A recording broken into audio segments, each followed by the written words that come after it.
दोस्तों आप सभी का हमारे एसएसटी मस्ती क्लासेस चैनल पर बहुत बहुत हार्दिक स्वागत है। तो दोस्तों आज हम पढ़ेंगे भारत छोड़ो आंदोलन के बारे में। वो भी आपके लिए बहुत इम्पोर्टेंट होगा ये टॉपिक। आप ऑल कॉम्पिटिटिव एग्ज़ाम जो भी एग्ज़ाम की तैयारी कर रहे हैं या यूपीएससी या एनडीए या जो भी एग्ज़ाम है या यूपीएसआई या मतलब छोटे से लेके बड़े एग्ज़ामों की जो भी तैयारी कर रहे हैं आपके लिए बहुत इम्पोर्टेंट होगा ये टॉपिक। वीडियो एंड तक देखें जरूर दोस्तों ताकि आपको नॉलेज मिले। भारत छोड़ो आंदोलन के बारे में हमको बताएंगे तो जिसके दोस्तों कारण हैं। पहले भारत छोड़ो आंदोलन क्यों हुआ इसके थोड़े कारण देख लेते हैं दोस्तों। सबने अवज्ञा आंदोलन के छोड़े हुए लंबा समय हो गया था तथा गांधी जी की संघर्ष विराम संघर्ष की रणनीति के तहत एक नए जन आंदोलन की आवश्यकता थी।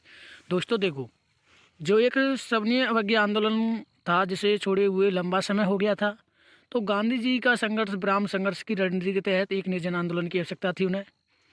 दूसरा होगा दोस्तों पॉइंट, भारतीय अगस्त प्रस्ताव तथा क्रिप्स मिशन से संतुष्ट नहीं थे ये लोग। व्यक्तिगत सत्याग्रह आंदोलन के कारण भारतीयों में राजनीतिक चेतना का विकास हो चुका था। दूसरे विश्व युद्ध के कारण देश की परिस्थिति असामान्य थी तथा भारतीय में अंग्रेजों के खिलाफ असंतोष था। जापान से एशिया में लगातार बढ़ता लेता जा रहा था तो उसने बर्मा पर भी अधिकार कर लिया तथा अब उसका अगला निशाना भारत था। तो दोस्तों इसका बढ़ता प्रस्ताव 14 जुलाई 1942 को हुआ था। गांधी जी ने भारत छोड़ो आंदोलन का प्रस्ताव रखा। 8 अगस्त को ग्वालियर टैंक मैदान बॉम्बे से आंदोलन प्रारंभ हुआ। गांधी जी ने अपना सुप्रसिद्ध करुया मरु का भाषण दिया। 9 अगस्त को ऑपरेशन जीरो ओवर के तहत गांधी जी तथा कांग्रेस के सभी बड़े नेताओं को गिरफ्तार कर लिया गया। गांधी जी को पूना आगा खाके महल में रखा गया तथा अन्य नेताओं को अहमदनगर के किले में रखा गया। दोस्तों कांग्रेस की दूसरी पंक्ति के नेताओं द्वारा आंदोलन चलाया गया। जैसे एग्जाम्पल के लिए दोस्तों जयप्रकाश नारायण, राम मनोहर लोहिया, अच्युत पटवर्धन, मीनू मसानी, अरुणा आसफ अली, उषा मेहता। दोस्तों जो अरुणा आसफ अली और उषा मेहता ये महिला नेता थी। उषा मेहता ने बम्बे में भूमिगत रेडियो स्टेशन स्थापित किया। राम मनोहर लोहिया यहाँ से संबोधित करते थे। देश में कई स्थानों पर समांतर सरकारों की स्थापना हुई। जैसे एग्जाम्पल के लिए दोस्तों बलिया में यूपी है, यूपी में पड़ता है बलिया, जिसमें चीतू पाड़े प्रथम समांतर सरकार की स्थापना हुई। एग्जाम्पल के लिए दूसरों देखे दूसरा सतारा जो महाराष्ट्र में पड़ता है, जिसमें BIB नानाजी पटेल जो सर्वाधिक समय तक चलने वाली समांतर सरकार की स्थापना की। दोस्तों तामलुक वो बंगाल में हुई थी, जो सतीश सामंत मांतगिनी हजारा जो फीमेल थी उनके द्वारा जो जाति सरकार, इन्होंने विद्युत वाहिनी सेना का गठन किया था। सरकारी इमारतों पर भारतीय झंडा फहरा दिया गया। संचार तथा आवागमन के साधनों को बाधित किया गया। आंदोलन हिंसक हो गया। अंग्रेजों ने हिंसा का आरोप गांधी जी पर लगाया। गांधी जी ने आरोप के विरोध में 21 दिन की भूख हड़ताल की।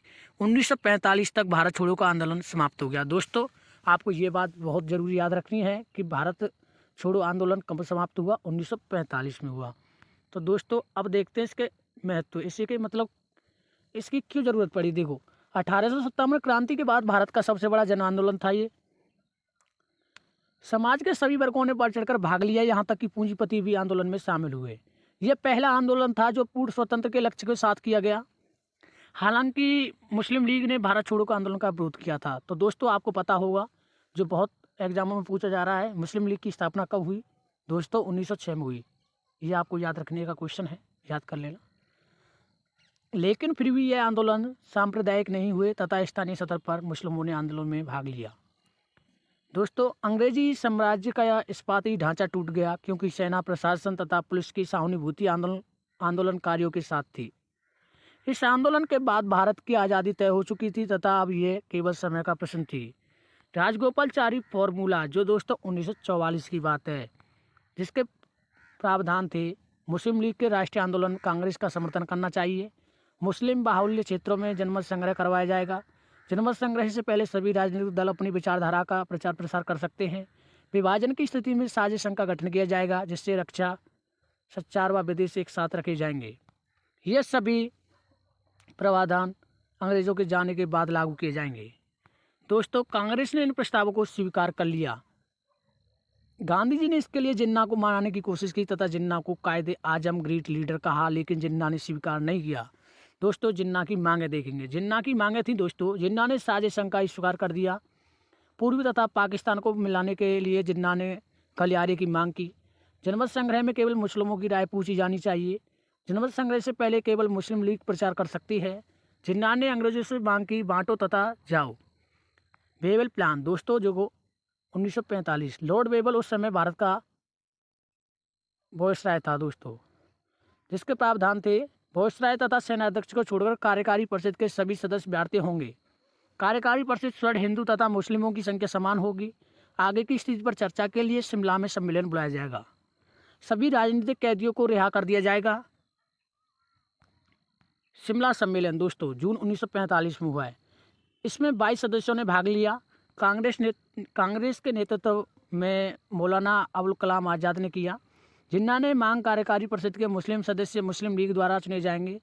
जिन्ना की जिद के कारण शिमला सम्मेलन असफल हो गया। मौलाना अबुल कलाम ने शिमला सम्मेलन को भारतीय इतिहास का जल विभाजक बताया। और दोस्तों ब्रेकिंग डाउन प्लान देख लीजिए। ये योजना भी वायसराय बेबल द्वारा दी गई है।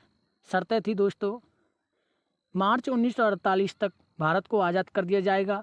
भारत को 2 चरणों में आज़ाद किया जाएगा, हिंदू बाहुल्य प्रांतों में, मुस्लिम बाहुल्य प्रांतों में। शाही नौसेना विद्रोह फरवरी 1946 में हुआ दोस्तों। ये बॉम्बे बंदरगाह के नौसैनिकों ने खराब खाने को लेकर हड़ताल की। और दोस्तों बीसी दत्त नामक सैनिक ने NS तलवार नामक जहाज पर अंग्रेजों भारत छोड़ो लिख दिया। अंग्रेजों ने उसे गिरफ्तार कर लिया। यह आंदोलन बॉम्बे से लेकर कराची व मद्रास बंदरगाह पर भी फैल गया। 22 फरवरी को मजदूरों ने नौसैनिकों के पक्ष की हड़ताल की। 25 फरवरी को पटेल तथा जिन्ना के समझाने पर नौसैनिकों ने आत्मसमर्पण कर दिया। आत्मसमर्पण के दोस्तों कारण देख लेते हैं। पटेल तथा जिन्ना जानते थे कि यह हड़ताल आज़ाद भारत में भी जारी रह सकती है। अंग्रेज सरकार हिंसा के माध्यम से आंदोलन को कुचल सकती है। कैबिनेट मिशन मंत्रिमंडलीय योजना दोस्तों ये 1940 की बात चल रही है। यह 3 सदस्यीय आयोग था। पहला था पैट्रिक लॉरेंस जो भारतीय सचिव बोला जाता है। स्टेफोर्ड क्रिप्स जो बोर्ड ऑफ ट्रेड का अध्यक्ष बोला जाता है। AB अलेक्जेंडर है जो नौसेना का प्रमुख बोला जाता है। दोस्तों जैसे इसके प्रावधान देख लेते हैं। ब्रिटिश प्रांतों तथा देशी रियासतों को मिलाकर अखिल संघ बनाया जाएगा। भारत में संघात्मक व्यवस्था लागू की जाएगी। रक्षा, विदेश व संचार के केंद्र को दिए जाएंगे तथा श्रेष्ठ शक्तियां प्रांतों को दी जाएंगी। संविधान सभा का गठन किया जाएगा। पहले प्रांतों का संविधान बनाया जाएगा, अंत में केंद्रों का संविधान बनाया जाएगा। धार्मिक मुद्दों पर विवाद की स्थिति में केंद्रीय विधानमंडल हिंदू तथा मुस्लिम सदस्यों को अलग अलग राय ली जाएंगी। ब्रिटिश प्रांतों को 3 भागों में बांटा जाएगा।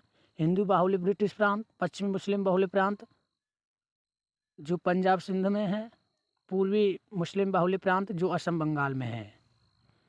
प्रांत चाहे तो अलग समूह भी बना सकते हैं। अंतरिम सरकार का गठन किया जाएगा। पाकिस्तान की मांग अस्वीकार कर दी गई। कांग्रेस तथा मुस्लिम लीग दोनों ने कैबिनेट मिशन को स्वीकार कर लिया। दोस्तों इसके जो सकारात्मक प्रावधान थे वो देखिए। पाकिस्तान की मांग अस्वीकार कर दी क्योंकि पूर्वी तथा पश्चिम पाकिस्तान के बीच भौगोलिक दूरी अधिक थी। देशी रियासत की समस्या थी, ससदानों के बंटवारों की समस्या थी, गलियारा दिया जाना संभव नहीं था। अंतरिम सरकार का गठन।